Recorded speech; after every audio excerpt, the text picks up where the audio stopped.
This goes back a couple years. 3 years, you know, I think. Yeah. Yes. Yeah, we met in Nashville Super Speedway in the green room. Yeah. Yes, we did. You were Who standing. knew that I was more of a redneck than you? I had no clue. Was this a Make-A-Wish thing that you were on? No, not that time. Okay. Not that time. I did that at Bristol. Okay.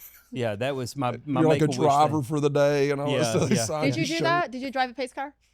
I got to. They wouldn't let me drive it. I've done it twice.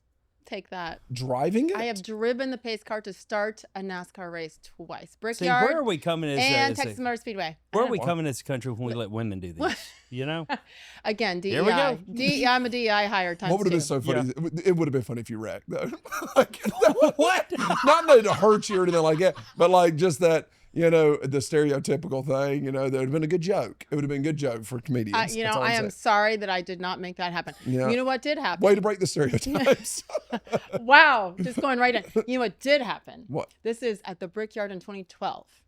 I've loved NASCAR from day one. Mm-hmm. I have a NASCAR story to tell you later. I was super nervous because you have to go through training, and then on that back straightaway, I'm like, let's go. And I mean, you have to sign away your life before you do it. And I'm in turn 3. You do 2 laps. I'm in turn 3, and you got 43 cars lined up behind you, you know, warming up their tires. I mean, I was almost crying happy tears. It's really cool to watch. It is the most amazing, powerful thing to look in your rearview mirror and see Dale Earnhardt Jr. and Jimmy Johnson right behind me. And all of a sudden, Jimmy taps me.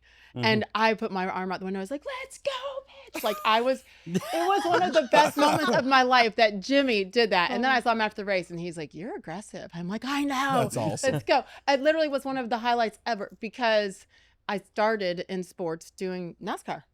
Yeah. Oh, really? Yeah. So this is really? legit. Yeah. You cut your teeth in sports in NASCAR. Because my first sports job was in Indianapolis. So Brickyard, this is like 94, 95.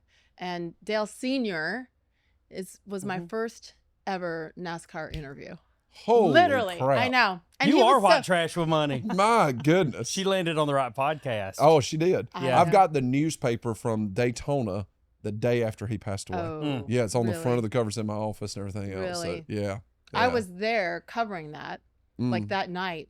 Went over there. What was the news like during that? Like, what information were y'all getting? How quick were you getting? What were y'all saying? What I mean, were y'all talking remember, about? this is like pre-cell phones being in Yeah. everybody's pocket. Well, you know, he announced it pretty quick. Yeah. They came back in and announced it very Which was quickly. so shocking for all of Yeah. us, right? Because it looked like just your run-of-the-mill accident. Yeah. It didn't look like anything. What I remember the most was standing outside. Is there a fountain right in front of the track? It's where tons of people gather, fans, you know, pre-race, whatever.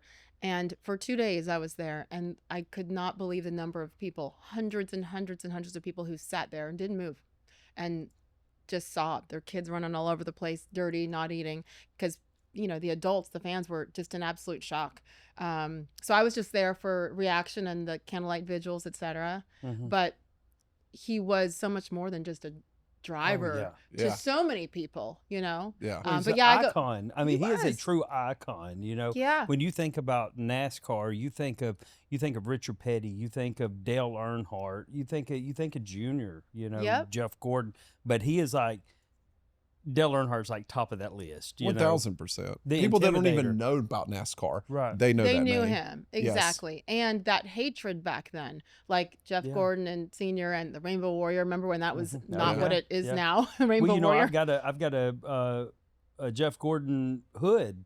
The hood that he raced at Bristol, hanging on behind all my football helmets. Do you really? In my studio. That's yeah, amazing. Yeah. Obviously, she doesn't watch my videos. That's cool though. Yeah. You know, No, I try not to. No. And here I am. No, just see Papa just keep strolling. Yeah, I thought it was really cool. I got it from Bristol, actually. Oh, that's awesome. Yeah, it had been sitting underneath their stairwell for years. Every time I would go into the Bristol Media Center, well, it wasn't Media Center. It was like their offices area. But this hood was just sitting. I was like, is that a real race used hood? Because I love sports memorabilia. Yeah. You know, especially game used, you know, race used. And they was like, yeah. And I got to look, and it's actually got his signature on it. And I've matched it to what year that he actually raced it. And yeah, it's hanging in my pool house now. That's so cool. Yeah.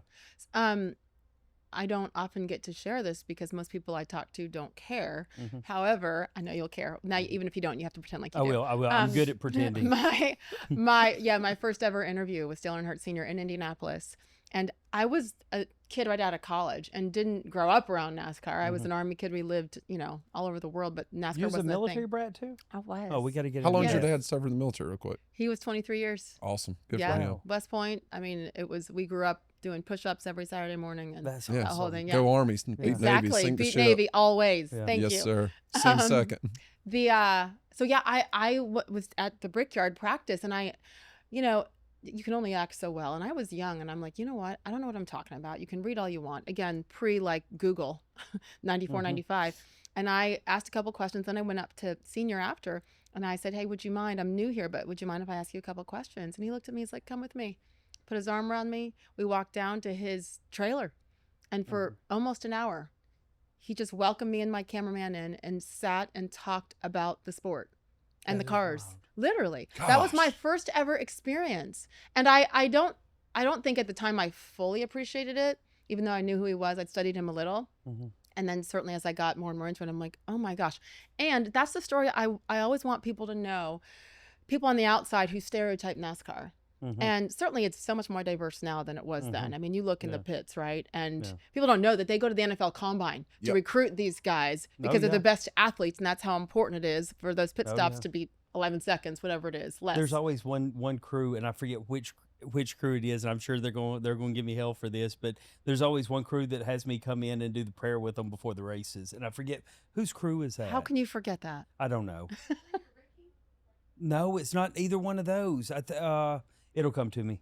Yeah. It's changed really so cool. much, and it looks completely different, but that was in 94, 95. Mm-hmm. No one else covering NASCAR at the Brickyard that year looked like me, that's for sure. Mm-hmm. And Dale took me in. And so I've always fought back based on my experience with being so welcomed at every single track. Yeah. And this is how much NASCAR's changed. Talk about the pit crew stuff. Raymond Harris is a man that went to school with my daddy growing up, and I went to school with his kids. Raymond built cabinets in Spartanburg, South Carolina.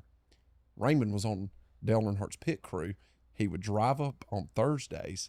They would essentially practice on Friday, head to whatever track Friday night, Saturday morning, pit crew on Sunday, and then he'd go work Monday through Thursday. Wow. So it wasn't even a full-time job Yep. for a lot of guys Yep. back in the day. And this was late 80s Mhm. and like 90, 91, 92. And then he ended up Totally stopping that. different ball game now. Now You know, it is they're there working out every day. So I got to go in a couple years ago, and Austin Cindric took me around the whole race facility, right? And at Penske, yeah, it is Yeah. Penske. Yes, glad I didn't screw that up. But I went back there where they was doing the pit stop training, and they actually use it's a full size. It is a NASCAR, but it's remote controlled and on batteries. Yeah.